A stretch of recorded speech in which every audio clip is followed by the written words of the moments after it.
تو حضرت امیر معاویہ کی شخصیت ایک چیز ہے، آپ کا دور خلافت دوسری چیز ہے۔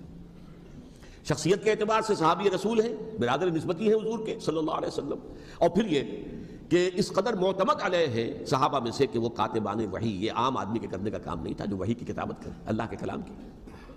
البتہ یہ ہے